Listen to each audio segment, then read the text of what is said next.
दोस्तों, आयुर्वेद अनुसार हमारा शरीर पंच महाभूत तत्वों से मिलकर बना है और इन पंच महाभूत तत्वों से निर्मित होते हैं हमारे दोष, जिनको वात, पित्त और कफ कहा जाता है। हमारी हेल्थ इन वात, पित्त और कफ के संतुलन पे टिकी हुई है। अगर हम अपनी पूरी बॉडी को एक बिल्डिंग या भवन की तरह मानते हैं तो इसके 3 पिलर्स बताए हुए हैं जिनके ऊपर हमारी हेल्थ डिपेंड करती है, जिन्हें आहार, निद्रा और ब्रह्मचर्य कहा जाता है। ये आहार, निद्रा और ब्रह्मचर्य ये 3 पिलर्स हैं जो हमारी हेल्थ इनके ऊपर टिकी होती है। इनमें से कोई एक भी पिलर अगर कमज़ोर हो जाए तो ये हमारा शरीर रूपी जो भवन है, बिल्डिंग है, ये कमज़ोर होने लगती है और हम बीमारियों से, रोगों से ग्रस्त होने लगते हैं।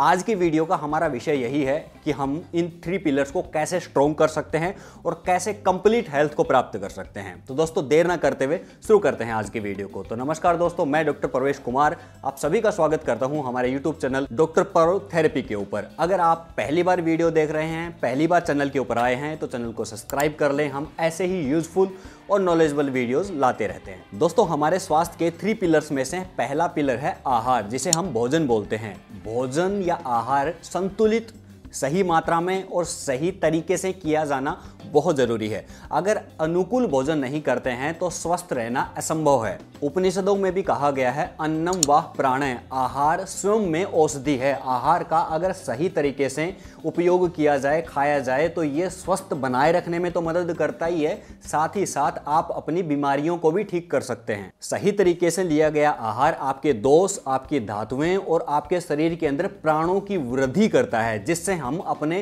कंप्लीट हेल्थ को प्राप्त कर सकते हैं। जिस प्रकार का हम भोजन खाते हैं उसका प्रभाव केवल शरीर पर ही नहीं पड़ता, वो हमारे मन को भी प्रभावित करता है। एक लोकप्रिय कहावत है, जैसा खाए अन्न वैसा होए मन। जिस प्रकार का आप आहार ग्रहण करोगे, शरीर तो वैसा बनेगा ही, आपका मन भी वैसा ही बनेगा। ये बात हमें हमेशा याद रखनी चाहिए कि खाना हमारे जीवन के लिए है, ना कि हमारा जीवन खाने के लिए। इससे हम संतुलित मात्रा में भोजन ग्रहण करेंगे।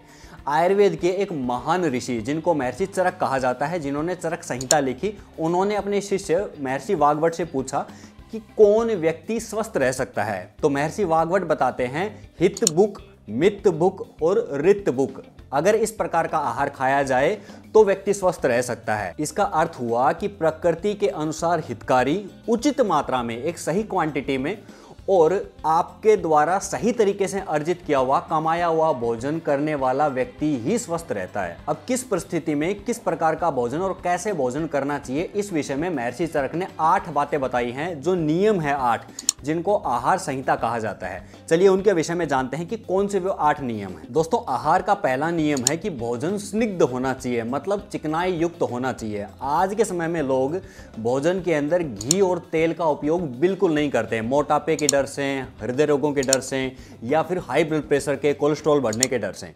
देखिए, भोजन के अंदर अगर चिकनाहट नहीं होगी, एक सही क्वांटिटी में फैट नहीं होगा, तो वो भोजन आपके शरीर के लिए उपयोगी नहीं है।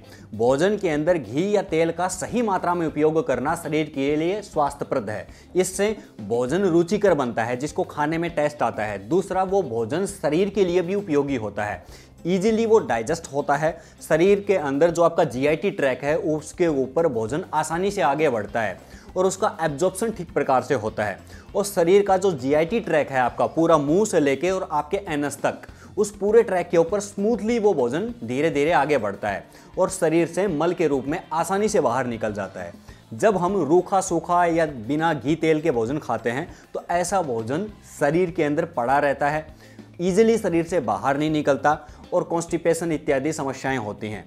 तो भोजन के अंदर सही मात्रा के अंदर घी और तेल का होना बहुत ज़रूरी है। इससे आपके जो जितने भी दोष हैं वो संतुलित होते हैं, शरीर के अंदर बल प्राप्त होता है, आपके दोष और धातुएं पुष्ट होते हैं और साथ ही साथ शरीर के ऊपर निखार आता है। तो घी के और तेल की सही मात्रा में उपयोग करना बहुत जरूरी है। भोजन के संबंध में दूसरा नियम है कि भोजन ताज़ा और गर्म होना चाहिए। भोजन जितना ताज़ा और गर्म होगा शरीर के लिए उतना उपयोगी है, इजीली ये डाइजेस्टेबल होगा, सुपाच्य होगा। साथ ही ये आपके दोषों को संतुलित करेगा, आपकी धातुओं को पुष्ट करेगा, जिसमें रस, रक्त, मांस, मेद, अस्थि, मज्जा और शुक्र धातुएं हैं, ये आपकी पुष्ट होंगी, जिससे शरीर बलवान होगा। और इस प्रकार का जो भोजन होता है वो शरीर के अंदर बहुत ही आसानी से एब्जॉर्ब हो जाता है और एब्जॉर्प्शन ठीक प्रकार से होगा तो मल निष्कासन भी ठीक प्रकार से होगा।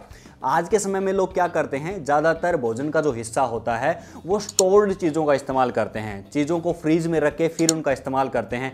आटा लोग फ्रीज में रख देते हैं, खाने पीने की चीज़ें, सब्जियां फ्रीज में रख देते हैं बना के, और फिर बाद में उसको पूरे दिन भर इस्तेमाल करते हैं।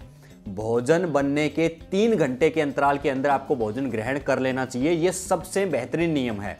साथ ही जो लोग डिब्बा बंद चीज़ें खाते हैं, पैकेट बंद चीज़ें खाते हैं ज़्यादा मात्रा में, उनके अंदर स्टोर्ड होने की वजह से न्यूट्रिशंस बहुत कम हो जाते हैं। एक प्रकार से कहूँ तो प्राण ऊर्जा ऐसे आहार में बहुत कम होती है, और हमारा स्वास्थ्य जो है ये प्राणों के ऊपर निर्भर करता है। जितने अधिक आपके अंदर प्राण रहेंगे उतने आप तेजस्वी रहेंगे, उतना आपका स्वास्थ्य अच्छे से काम करेगा।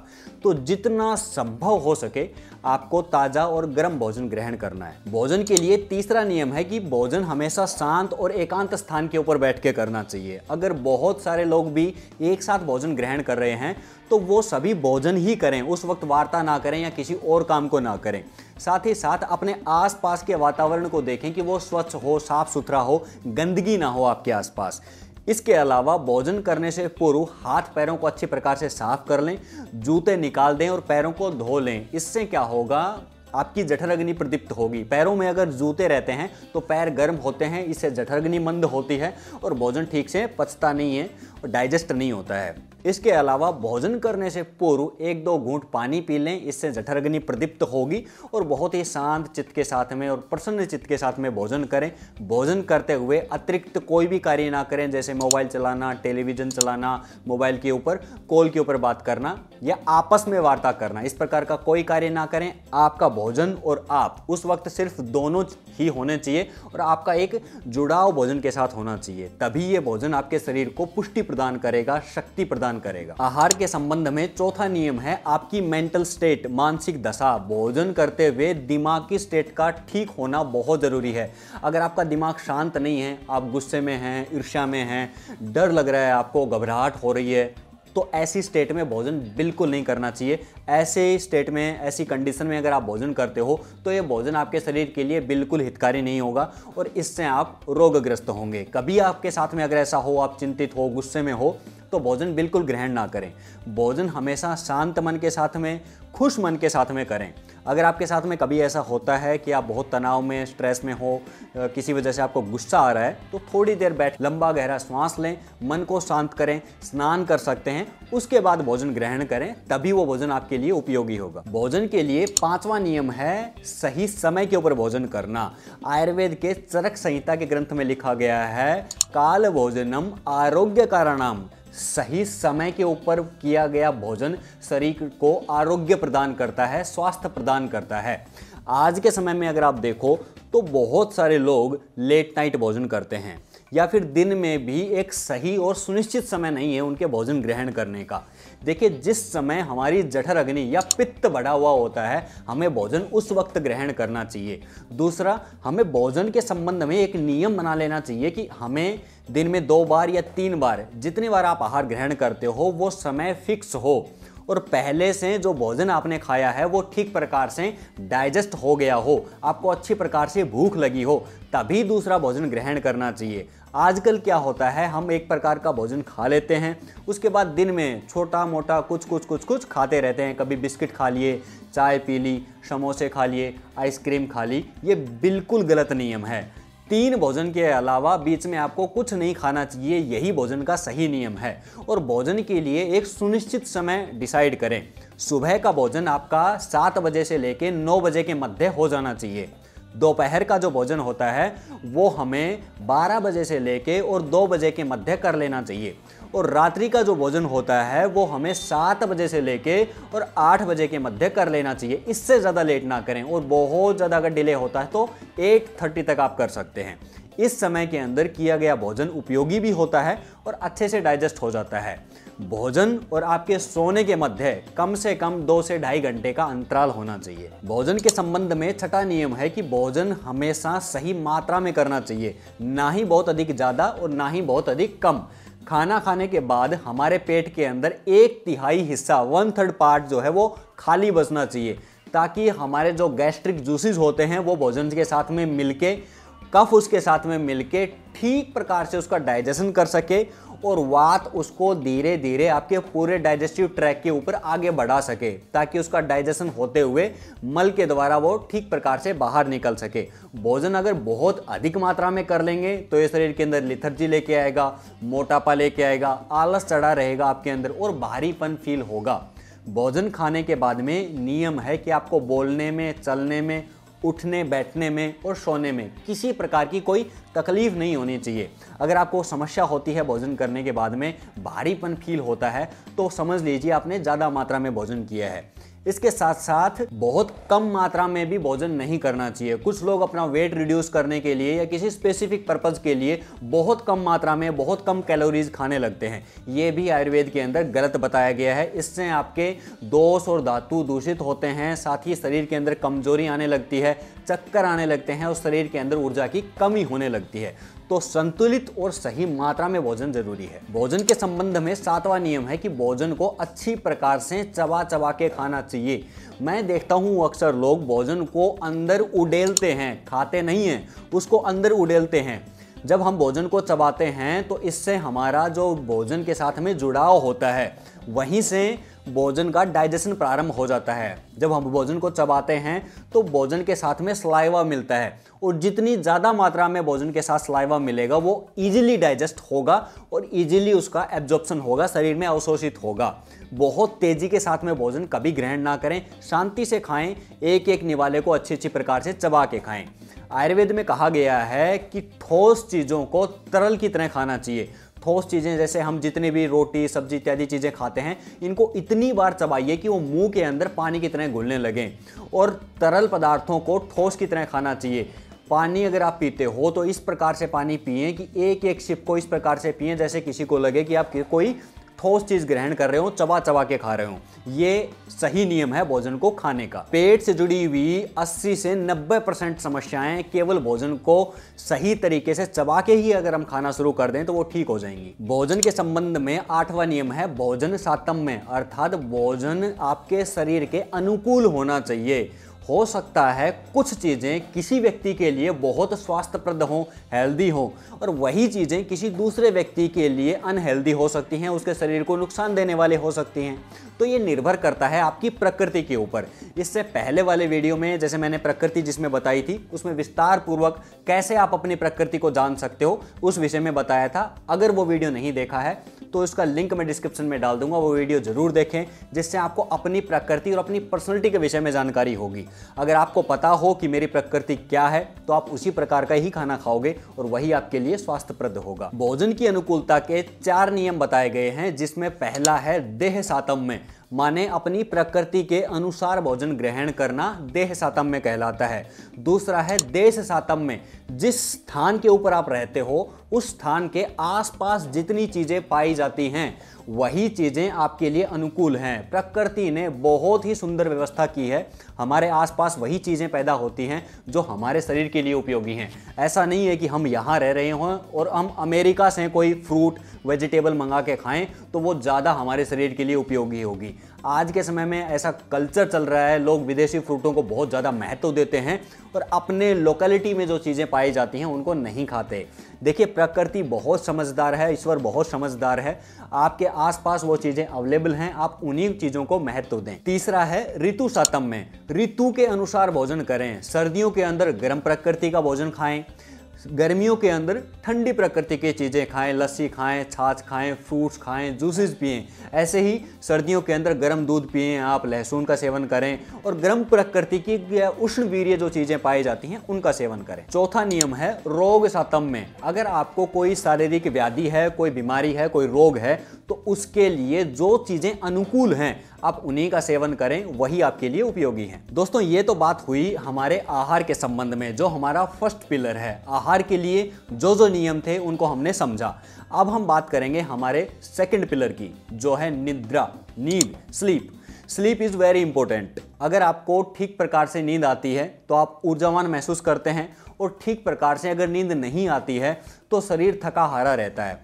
आप पूरे दिन अलग अलग गतिविधियां करने के बाद शाम को जब थक जाते हैं, हार जाते हैं और काम करने की बिल्कुल हिम्मत नहीं रहती, उस वक्त नींद ही एक सहारा है जो आपको रेस्ट देता है, बॉडी को रिलैक्स करता है और फिर से बॉडी को ऊर्जावान बनाता है। ये एक प्रकार से हमारे शरीर और मन को तैयार करता है, अंदर से रिपेयर करता है।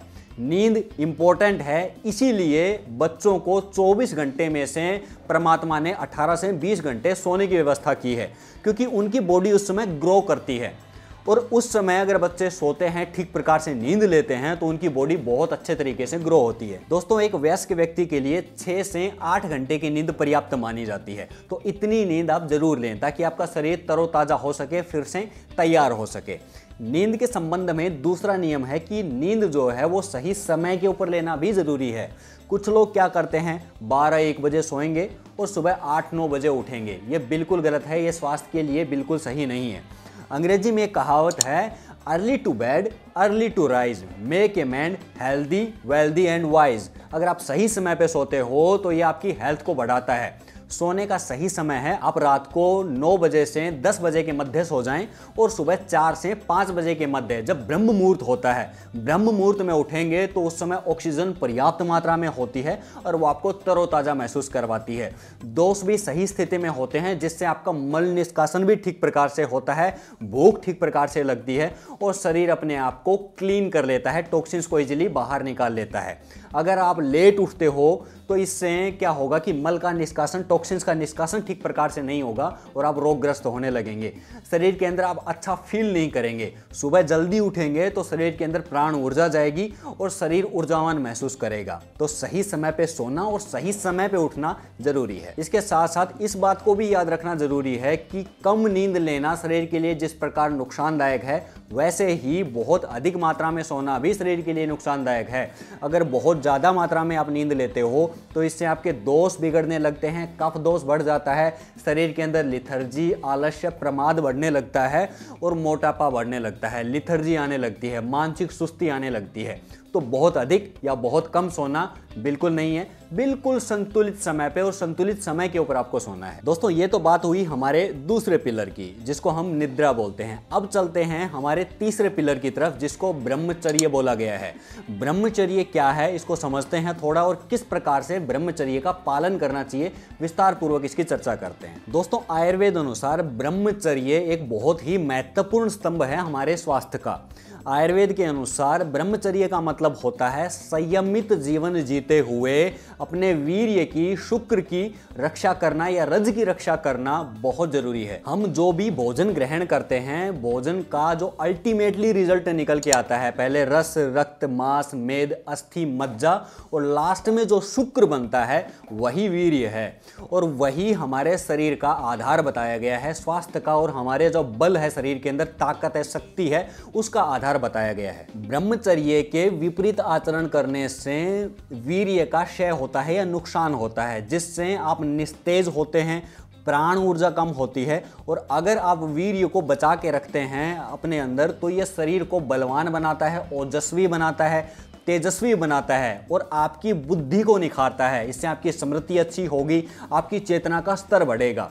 और यही नियम विवाहित लोगों के लिए भी बताया गया है कि वो संयमित होकर संभोग करें। बहुत अधिक संभोग करने से शरीर के अंदर से ये ऊर्जा निकल जाती है और ऊर्जा अगर बार बार आप क्षय करते रहोगे, निकालते रहोगे शरीर से, तो शरीर का जो आंतरिक बल है वो कम होने लगेगा। शरीर की जो आंतरिक ऊर्जा है, जो प्राण है शरीर का, जो शरीर के लिए जीवन बताया गया है, वो कम होने लगेगा और धीरे धीरे आप शरीर की सारी ऊर्जा को व्यय कर देंगे, खत्म कर देंगे। और यही सिमिलर नियम महिलाओं के लिए भी बताए गए हैं कि महिलाओं को भी इसी प्रकार से अपने शरीर के अंदर रज धातु की रक्षा करनी चाहिए। जिस प्रकार से पुरुषों के अंदर वीर्य होता है, ऐसे ही महिलाओं के अंदर इसको रज धातु के नाम से जाना जाता है। अब ब्रह्मचर्य पालन के लिए ये चीज जरूरी है कि आप सही प्रकार का आहार ग्रहण करें। आहार में माने बहुत उत्तेजक पदार्थ ना खाएं। इसी प्रकार का आपका व्यवहार भी होना चाहिए।